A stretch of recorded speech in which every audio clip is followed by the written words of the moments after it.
Hai semuanya, ketemu lagi bareng Mihu di sini.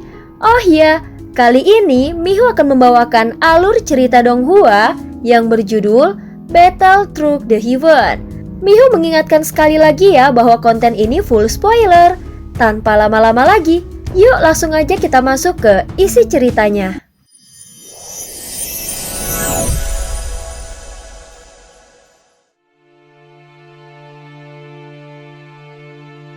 Melanjutkan dari kisah sebelumnya. Setelah pertempuran berakhir, kekuatan Jugu pun menghilang dari tubuhnya. Seolah-olah dia tidak pernah memilikinya sebelumnya. Selain memperoleh kekuatan spesial dari Jugu, pada saat ini darah dan energi vital di dalam tubuhnya juga ikut menguat. Meskipun peningkatannya sangat terbatas, namun itu tetap memberikan sedikit bantuan. Lebih dari itu, kekuatan Jugu ini juga dapat menyatu dengan tubuh klan Yuansen lalu meledak menjadi kekuatan tempur yang jauh lebih dahsyat. Dikarenakan ini adalah pertama kalinya Xiaoyan memperoleh kekuatan Jugu, jadi dia masih belum terbiasa menggunakannya. Kekuatan itu menyebabkan bagian luar tubuhnya seperti lengan dan kaki yang diselimuti kekuatan Jugu tampak seperti senjata. Sedangkan bagian tubuh lainnya seperti mengenakan baju zira. Bagian tinju, siku, dan lutut menjadi titik serangan yang sangat kuat, terutama pada bagian siku yang dipenuhi dengan duri-duri tajam seperti paku. Jika digabungkan dengan kekuatan yang cukup besar, maka kekuatannya bahkan bisa melebihi senjata biasa. Di dalam pikiran Xiaoyan, dia meninjau ulang kekuatan Jugu yang diperolehnya. Melalui kemampuan perencanaan jangka panjang, dia bahkan bisa kembali mendapatkan kekuatan Jugu dari klan Yuansen. Sehingga kekuatan tempur avatar Yuansen miliknya akan meningkat lagi. Selain teknik Jugu klan Yuansen ini, masih ada 3 bayangan hitam yang membuatnya penasaran. Dia masih belum tahu kemampuan istimewa apalagi yang akan diberikan 3 anggota klan Yuansen ini. Setelah memperoleh kekuatan baru klan Yuansen ini, tubuh fisik Xiaoyan juga terpengaruh secara signifikan. Pencerahannya semakin meningkat dan melalui avatar Yuansen, tubuh aslinya terus mengalami peningkatan. Waktu penyegelan di wilayah ini jauh melampaui bayangan Xiaoyan. Di dunia luar, mungkin telah berlalu selama beberapa tahun. Jadi ini bukan waktu yang singkat. Untungnya Xiaoyan mulai memurnikan pil obat. Saat ini kekuatan jiwanya meningkat lagi. Dan di jalur seni alkimia dia berkesempatan untuk naik ke tingkat berikutnya. Pil pertama yang dia buat adalah pil kembali ke ilusi mimpi, yang dulu sangat sulit untuk dimurnikannya. Ini merupakan salah satu dari 3 resep yang diberikan oleh nomor 7. Meskipun efeknya seperti tidak berguna, namun justru itulah pil dengan nilai tertinggi. Pil ini berbahan dasar tanaman langka yang sebelumnya diberikan oleh nomor 7 dan jumlahnya masih jauh dari cukup. Namun Xiaoyan berhasil menanam kembali sebagian besar bahan langka itu di ruang Lingsu Pagoda Emas. Setelah semua ini selesai, dia tetap harus mencari lebih banyak bahan obat. Jika dia mencarinya di tengah proses pembuatan pil, maka itu hanya akan membuang terlalu banyak waktu. Namun sebenarnya dia tidak perlu mencarinya sendiri. Jika dia bisa membuat cukup banyak pil dan menukarnya, maka itu bisa menghemat waktu dan langsung mendapatkan bahan dari nomor 7. Saat ini kekuatan jiwanya yang murni langsung menunjukkan efeknya ketika Xiaoyan mulai memurnikan pil.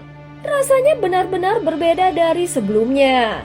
Setiap tanaman obat seolah berada tepat di hadapannya. Bahkan setiap inci dan bagian terkecilnya dapat dirasakannya dengan sangat jelas. Dengan kekuatan jiwa yang kuat, Xiaoyan mampu mengendalikan api sesukanya dan menggunakan suhu api yang berbeda-beda untuk memurnikan lebih dari 10.000 tanaman obat secara bersamaan. Dengan cara ini, kecepatan memurnikan pilnya menjadi jauh lebih cepat dan waktu untuk proses pemurnian bisa sangat efisien. Untuk pemurnian pil tingkat dewa yang paling penting adalah proses pemurnian setelah pil terbentuk. Pemurnian harus dilakukan berulang-ulang sehingga pil benar-benar sempurna. Dengan kekuatan jiwa yang luar biasa, Xiaoyan mengalami lonjakan besar dalam proses pemurnian. Baik dari segi kecepatan maupun tingkat keberhasilannya pun meningkat drastis. Dalam waktu singkat, Xiaoyan berhasil memurnikan pil kembali ilusi mimpi ini hingga 10 kali. Dan akhirnya berhasil memurnikannya dengan sempurna. Kekuatan jiwa murni itu sungguh luar biasa hebat. Kecepatannya pun mengejutkan. Tetapi bukan itu yang terpenting.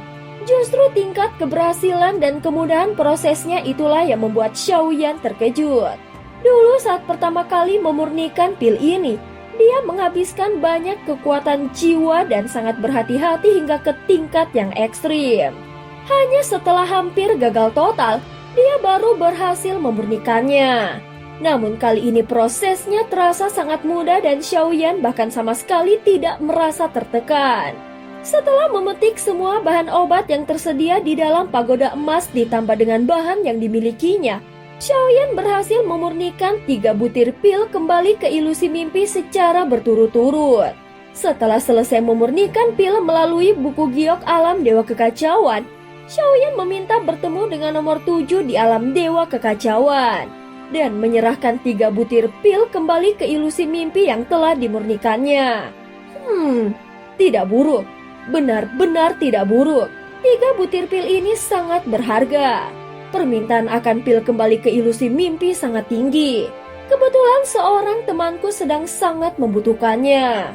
Seharusnya bahan obat yang dulu kuberikan padamu sudah habiskan. Ini semua pasti hasil dari usahamu sendiri. Lanjut nomor 7 sambil menatapnya dengan tatapan penuh pengertian.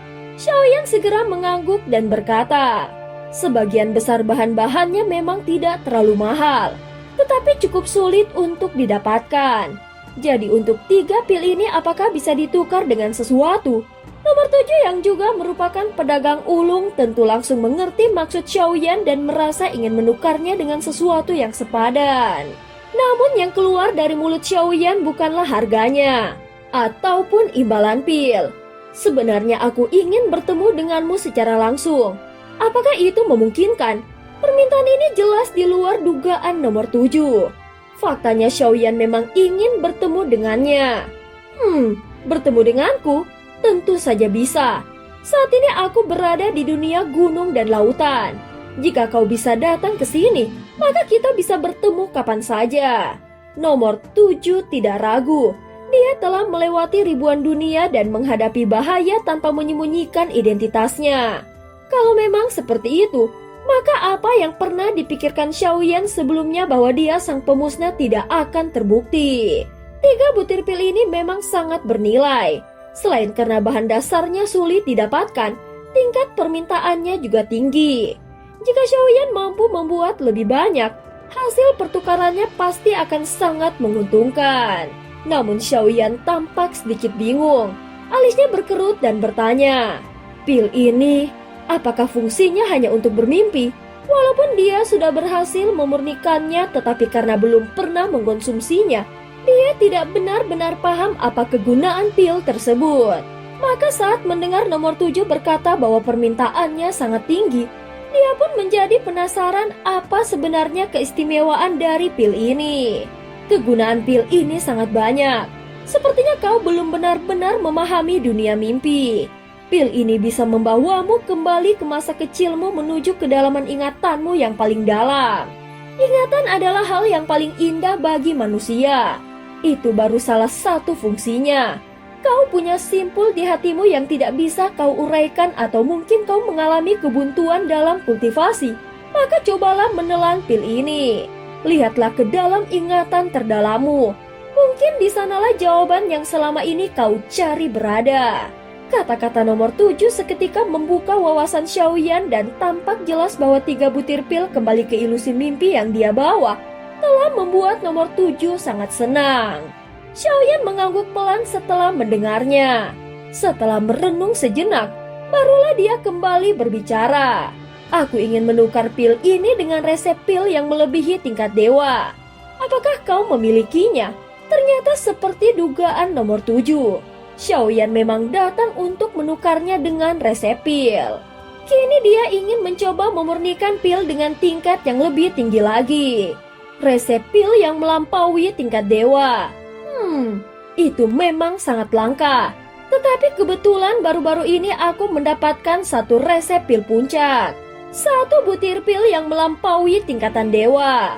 Nomor 7 berhenti sejenak lalu melanjutkan kata-katanya.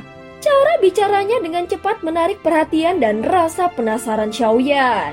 Pil ini bernama melampaui dunia. Ini adalah pil dengan tingkatan transendensi. Satu tingkatan di atas tingkatan dewa. Tetapi kemungkinan berhasil memurnikannya sangat rendah. Ucap nomor 7. Bisakah aku mendengar rinciannya? Jika memang ada kesempatan, aku akan mencoba sekuat tenaga untuk memurnikannya. Xiaoyan bertanya dan matanya menyala penuh rasa ingin tahu. Saat ini Xiaoyan merasa semakin penasaran. Baginya kebahagiaan sejati dari memurnikan pil bukan hanya pada hasil akhirnya, tetapi pada kegembiraan dan kepuasan setelah berhasil melalui proses yang panjang. Itulah yang paling menarik bagi setiap alkemis sejati. Dan cerita pun berakhir. Terima kasih udah dengerin Mihu dari awal sampai akhir ya. Please jangan lupa untuk like, comment, and subscribe. Sampai jumpa.